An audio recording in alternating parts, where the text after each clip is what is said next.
ఈనాడు ఎన్నో సవాళ్ళను ఎదుర్కొని మన చిత్తూరు ఎంపీగా మన ముందు ఉండడం మనకు ఎంతో అదృష్టంగా భావిస్తున్నాను. Thank you so much sir.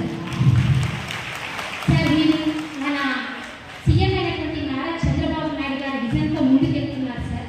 అదేవిధంగా మన దేశ ప్రధాని అయినటువంటి నరేంద్ర మోడీ, డైనమిక్ లీడర్ నరేంద్ర మోడీ గారి సిద్ధాంతాలను, మన కూటమి ప్రభుత్వం యొక్క విధి విధానాలను మీ యొక్క క్యారియర్ ఇంజనీర్ అవ్వాలంటే అక్కడే డీవియేషన్ వస్తుంది, డాక్టర్ అవ్వాలంటే అక్కడే డీవియేషన్ వస్తుంది, సివిల్ సర్వీస్ చదివేటవ్వాలంటే అక్కడే డీవియేషన్, ఇంజనీర్ అవ్వాలంటే అక్కడే డీవియేషన్ వస్తుంది, డాక్టర్ అవ్వాలంటే అక్కడే డీవియేషన్ వస్తుంది, సివిల్ సర్వీస్ చదివేటవ్వాలంటే అక్కడే డీవియేషన్.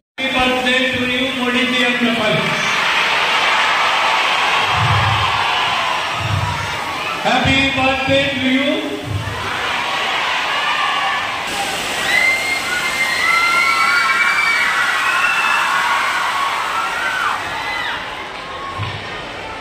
Thank you.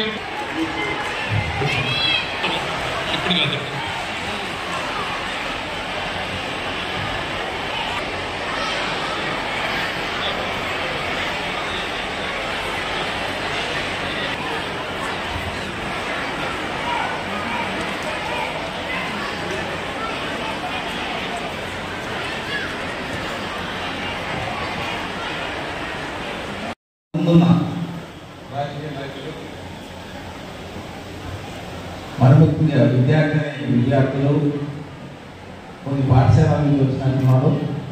మీ అందరూ కూడా నా నమస్కారాలు. మొదటిగా ఈరోజు మనం సమావేశమైన అనేది కరెక్ట్గా మీ విద్యార్థులకు సరిపడే ఒక సబ్జెక్టును తీసుకున్నారు. మనం ఇంతమంది స్కూల్స్లో ఉన్నాం. మీ ఏజ్లో ఎంతమంది ఆశయాలను పెట్టుకున్నారు? నేను ఇది కావాలి, ప్రధానమంత్రి గారు రాజకీయంలో వచ్చిన తర్వాత నేను ప్రధానమంత్రి కావాలని ఆశయం పెట్టుకున్నాను, అక్కడికి వెళ్ళిపోయారు. అలాగే మీరు ఎంతమంది ఏం కావాలనుకుంటున్నారు? మనకు దగ్గర 40 నుంచి 50 రంగాల అవకాశాలు ఉన్నాయి భారతదేశంలో. భారతదేశంలో అవకాశాలకి ఒక పెద్ద గని. ఇట్లాంటి అవకాశాలు ఉన్న భారతదేశంలో మీరేమైనా పెట్టుకున్నారా? ఎవరన్నా ప్రభుత్వ రంగంలో రావాలనుకుంటున్నారా? ఎవరన్నా బిజినెస్ మీద రావాలనుకుంటున్నారా? ఎవరన్నా డాక్టర్లు అవ్వాలనుకుంటున్నారా? ఎవరన్నా ఇంజనీర్లు అవ్వాలనుకుంటున్నారా? ఎవరు టార్గెట్ ఏం పెట్టుకున్నారు అనేది అది ముందు మీరు నిర్ణయించ. నరేంద్ర మోడీ గారు ప్రియతమ ప్రధానమంత్రి గారి జన్మదినం చేసుకుంటున్నాం కనుక ఆయనకి జన్మదిన శుభాకాంక్షలు. ఆయన ఒక మాత్రమైన లీడర్ కాదు, ప్రపంచానికి లీడర్గా ఎదిగే స్థాయిలో ఉన్నారు ఆయన. సో మనం ఆయనకి జన్మదినం చెప్పడం మన ఒక చిన్న కోరిక అయ్యుండొచ్చు, బట్ ఆయన అయితే చాలా చాలా పెద్ద లీడర్గా ప్రపంచంలో ఎదుగుతున్నారు. అలాగే జనజాగృతి సేవా సంస్థ బీజేపీతో కూడి ఇట్లాంటి కార్యక్రమాలు చేయడం సమాజానికి చాలా ఉపయోగకరంగా ఉంటుంది. ఇంకా పుస్తకాలు చదవలేదు, వీళ్ళు ఏ రంగాల్లో చేస్తున్నారో బహుశా వైద్య రంగం, విద్యారంగం మనకు ఉన్న వాటిలో తర్వాత వీకర్ సెక్షన్స్ ఆఫ్ ద సొసైటీకి వీళ్ళు చేస్తున్నారని నేను భావిస్తున్నాను. పుస్తకం చదివిన తర్వాత మనం పూర్తిగా అర్థం కాదు. ఇది చాలా చాలా అభినందనమైన విషయం. అంతేకాకుండా ఇట్లా రినౌండ్ పొలిటికల్ లీడర్ మన దేశానికి దిశ నిర్దేశం చూపిస్తున్నారు. 10 సంవత్సరాలుగా ఇప్పుడు కూడా చూస్తున్నా. ప్రధానమంత్రి గారి జన్మదినం ఏర్పాటు చేయడం కూడా ఒక మంచి కార్యక్రమంగా భావిస్తా ఉన్నాం. అయితే ఒక 2 విషయాలు ప్రధానమంత్రి గారి గురించి చెప్తున్నాం. మీ అందరికీ తెలుసు, ఆయన 10 సంవత్సరాల క్రితం ప్రధానమంత్రి అయ్యారు. అంతకుముందు గుజరాత్ ముఖ్యమంత్రిగా కూడా చాలా ఉన్నారు, 10 సంవత్సరాలు ఉన్నారు.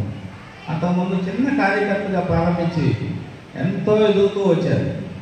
అంటే ఆయన నిబద్ధత, ఆయన చేసే అభివృద్ధి కార్యక్రమాలు ఎందుంటే ఆయన స్థాయికి వస్తాడని మనం అర్థం చేసుకుంటూ ఉండవచ్చు. అలాగే మన దేశానికి ఆయన వచ్చిన తర్వాత జరిగిన లాభం ఏంటి? అంతకుముందు ఎలా ఉంది దేశం? 2014లో ప్రధానమంత్రి గారు చేపట్టిన తర్వాత, నరేంద్ర మోడీ గారు భారతదేశ ప్రధానమంత్రిగా చేపట్టిన తర్వాత వచ్చిన అభివృద్ధి ఏంటి అంటే, మీరు చిన్నపిల్లలు కాబట్టి మీరు అంత దూరం ఆలోచించకపోవచ్చు, కొంతమందికి నాయకులు తెలుసు. ఈ దేశం చాలా చాలా చాలా ముందుకెళ్తుంది. ఆర్థిక రంగంలో వెళ్తుంది, విద్యా రంగంలో వెళ్తుంది, సాంస్కృతిక రంగంలో వెళ్తుంది. అట్లాగే స్పోర్ట్స్లో, కల్చరల్ యాక్టివిటీలో కూడా చాలా చాలా ముందుకెళ్తుంది. ముందు మీరు పుస్తకాల్లో చదువుకుంటారు. మీరు చదువుకున్న ఏదైతే చదువుకుంటున్నారో అవి కొంచెం మీకు టీనేజ్ వచ్చిన తర్వాత, కొద్దిగా పెద్ద అయిన తర్వాత అర్థమవుతుంది ఇంత డెవలప్మెంట్ జరిగిందా మనకి. అప్పటికి ఇది హిస్టరీ అవుతుంది. మీరు పెద్ద ఈ పుస్తకాలు చదివేటప్పుడు ఇది హిస్టరీ అవుతుంది. కాబట్టి అట్లాంటి వ్యక్తి ఆదర్శంగా తీసుకొని మీరు విద్యను అభ్యసించేటప్పటి నుంచే ఒక ఆదర్శంగా తీసుకొని వెళ్తూ ఉండండి. అలాగే ఈరోజు టాపిక్ ఏంటంటే